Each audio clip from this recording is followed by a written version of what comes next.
Good evening, Council, Mayor, and everyone up on the dais. I appreciate this. I wasn't really anticipating to speak tonight, but I first of all thank you for that time to speak, because I think it's really important. And I chose to speak because of my experience attending the last council meeting and how a member of this community who was just speaking was allowed on this podium to make slanderous and libelous remarks without anyone stopping him. Mr. McAuliffe had nothing to say relevant to city business, and I assure you that what I'm about to share is related to city business. And it's about leadership. I'm going to declare this now, I've known Mr. Filippi for 20 years, and at one time I was a paid business strategist for the Filippi Winery. I can assure you that the statements that Mr. McAuliffe made were out of context, and what he claims to be fact is a deposition by the other family member. It is not fact. And if he had taken the time to read the case, he would see that his allegations are incorrect, and it was proven. All right, girl. And I'm going to tell you, I provided over 700 emails to that case because I was a strategist. But this is about business for the city. First and foremost, Mr. Musser, I and many people hold you accountable for not stepping in and stopping Mr. McAuliffe's ambush. The non-factual display was non-city related business. Why? When the opening statement of every council meeting is stated, it must be city related. I don't understand this and I also would have hoped that the city attorney would have stepped in as well, knowing what the repercussions could be. My point being here is the leader, a CEO, a manager, a mayor, a supervisor, whoever it may be, is accountable for their people. And you allow that to happen when it was non-city related business. And I am ashamed. And I am embarrassed. And I was really embarrassed for the students that were sitting in the back of that room from the government class saying, whoa, isn't anybody going to stop that? That's not cool. That was a reflection on you and your leadership. And I'm just going to point out an example. CEO of Volkswagen. Okay, guess what? He didn't know what was going on in the lower levels, but he was accountable. You knew what was going on, and I know you're accountable.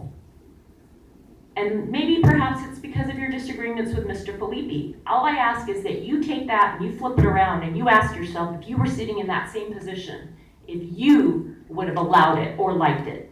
I think not. What I witnessed was embarrassing, and I'll say that again. It was embarrassing because it demonstrates the lack of continuity that we all know that the council has, but the fish rots from the head in an organization. It's the top down, and that dictates the culture. As you can tell, I'm pretty pissed. The next time that Mr. McAuliffe feels it necessary to slander and speak remarks that he took out of context, that if you read the later cases, the dates that he referenced were not correct, I suggest he too flip it around and look at himself and ask him if he would want to be sitting up there. I know he's run for council, and guaranteed people look. I know I'm running out of time. Thank you for your time.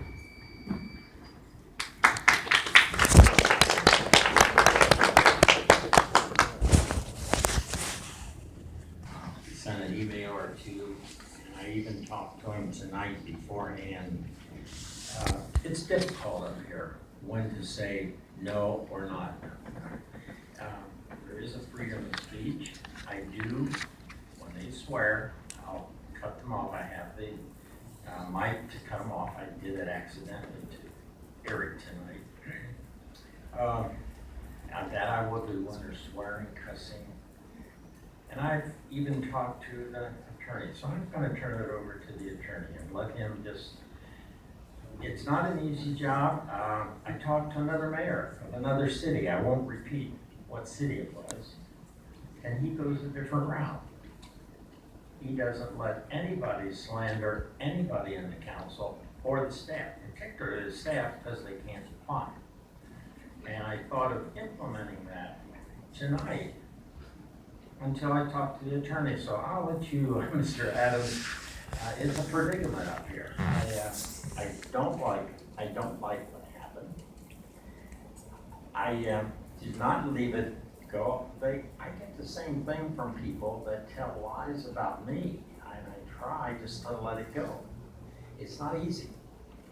A gentleman isn't here, but he was quite often telling me I wasn't ever elected. I was appointed. I don't know if you remember him or not. But go ahead, Mr. Adams. I'll let you finish it up and go from there. How should I handle this? I'm happy to do what's correct and what's right as the CEO as she applies. Yes, Mr. Mayor, members of the council. It is a difficult situation when people come up and make attacks on the members of the council. What is allowed in public comment are matters that were within the subject matter jurisdiction of this council.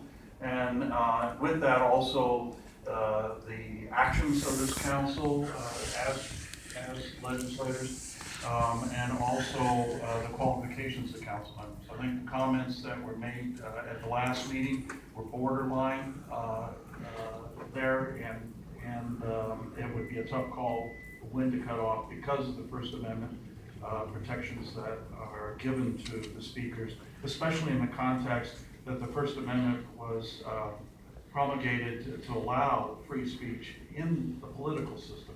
So I think you exercise discretion you have. You've been attacked many times, and many times the stuff that's said against you were lies also, but it comes with the territory. Again, I think some of the attacks that were made on Mr. Felipe did cross the line, but there were some that maybe were legitimate under the First Amendment. There are a number of cases that have come out besides the one that was cited tonight that protect the ability of the public to make comment about its elected officials as well as the matters that are before the council. All right. Well, thank you for sharing that. All right, let's go to council communication. Mr. Bose.